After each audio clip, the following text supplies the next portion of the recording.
Okay, ஏற்கனவே நம்ம heart attack இறந்த ஒரு லீடர் தான் ஜவஹர்லால் நேருன்னு சொல்லிட்டு நம்ம ஷார்ட்ஸ்ல பார்த்திருக்கோம். நம்ம சேனல்ல ஜவஹர்லால் நேரு, பகத்சிங், பாரதியார், சுபாஷ் சந்திர போஸ், அப்புறம் நிறைய ஷார்ட்ஸ்ல நம்ம ஐஎன்எம் லீடர்ஸ் ஷார்ட்டா பார்த்துட்டு இருக்கோம்.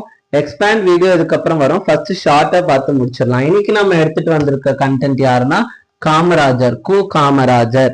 நம்ம தமிழ்நாட்டுல சீஃப் மினிஸ்டரா இருந்த காமராஜர் 15 ஜூலை 1903 பிறக்கிறாரு விருதுநகர்ல. இந்த 15 ஜூலை தான் நம்ம கல்வி வளர்ச்சி நாளா கொண்டாடிட்டு இருக்கோம்.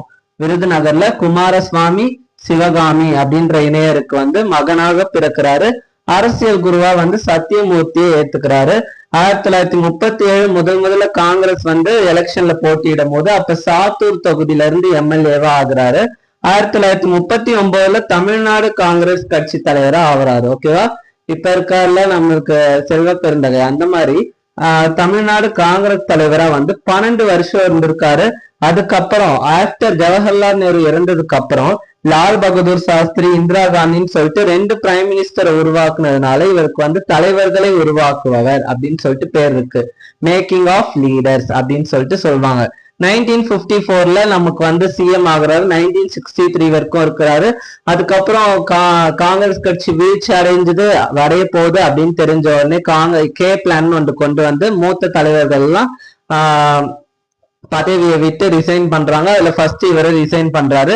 இவரோட சிஎம்ஆ இருக்கும் போது மினிஸ்டரா இருந்தவங்க தான் மினிஸ்டர் ஆஃப் இண்டஸ்ட்ரீஸ், தொழில்துறை அமைச்சர் ஆர் வெங்கட்ராமன், கல்வி அமைச்சர் சி சுப்பிரமணியம். அப்புறம் கல்வி வேலை நாட்களை 180 200 மாத்துறாரு. ஓகேவா? இவர் வந்த பிறகு 1956 மதிய உணவு திட்டம் கொண்டு வராரு. மதுரை யூனிவர்சிட்டிக்கு, அதாவது நெக்ஸ்ட் மதுரை யூனிவர்சிட்டிக்கு தமிழ்நாடு சார்பில் காமராஜர் யூனிவர்சிட்டின்னு பேர் மாத்திருக்காங்க. அவருக்கு மணிமண்டபம் எங்க இருக்குன்னா நமக்கு கன்னியாகுமரியில அமைஞ்சிருக்கு. அதுக்கப்புறம் உள்நாட்டு விமானத்துக்கு காமராஜர் பேர் சூட்டியிருக்காங்க. நாடாளுமன்றத்துல மார்பளவு வெண்கல சிலை இருக்குன்னு சொல்றாங்க. 1976 பாரத ரத்னா அவார்டு கிடைக்குது. 2 அக்டோபர் 1975 இறந்துடுறாரு. 76 பாரத ரத்னா அவார்டு. 72 வயசுல ஹார்ட் அட்டாக் இறந்துடுறாரு.